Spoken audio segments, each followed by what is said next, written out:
Hello, and welcome back to another video. So today what we're going to do is just briefly talk about beta minus decay and demonstrate a little bit of the code that I drew up for this while talking about the differences between beta plus decay.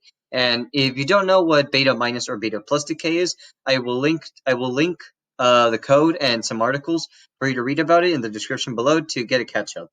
But for now, I'm just going to briefly describe what I'm going to do here. So I'm just going to basically tell the differences between beta minus and beta plus decay and what an antineutrino is for now. So in beta minus decay and beta plus decay in potassium 40, which is what we're going to use today, is that with beta plus decay, which is what I talked about last week, what happens is that's a positron emission. And a beta minus is also known as an electron, or electron decay. So when you hear electron plus or beta plus decay, I'm talking about a positron, or basically the electron's counterpart, positively charged.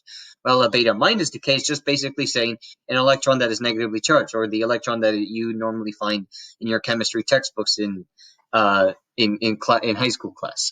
So that's the difference between beta minus and beta plus.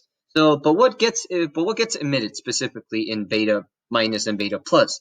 So, with beta plus is a proton is going to change. In beta plus, a neutron is going to change into a proton, and what happens is that a neutrino and a positron is being emitted from the decay. While in a beta minus, a proton is going to change into a neutron, and what happens is an electron gets emitted along with an antineutrino.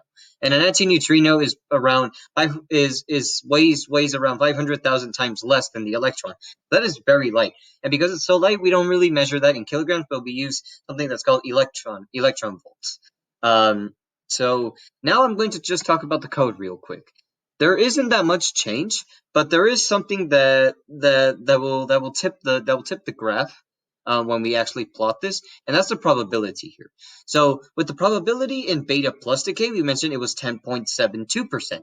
So out of all the particles that are decaying in your body, only 10.72% of potassium 40 atoms that are decaying in your body will go through positron emission, or will emit a positron or antimatter.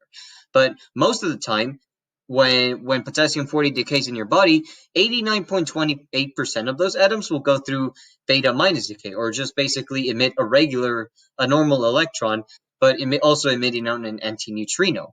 So that's the main difference here with the code. So the graph will give you a number about like 1 to the negative 50, 53, 57.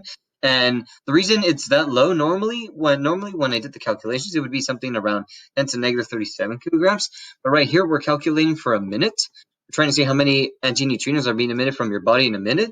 So if this was more like a day or a month, the number would go up a little bit. But for now, we just want to calculate in a minute because we want to see how much is being emitted from your body. And now with this probability, there's a higher chance of this. So I hope this was a good demonstration and a good and I guess a good speech of mine to be able to introduce the beta minus decay, and hopefully try this out. It's actually very interesting to know that you are basically an antimatter factory yourself, and who knows, maybe this can go somewhere. But I hope you guys have a good day, and I'll see you soon. I'll be back with another video in a couple days. Peace.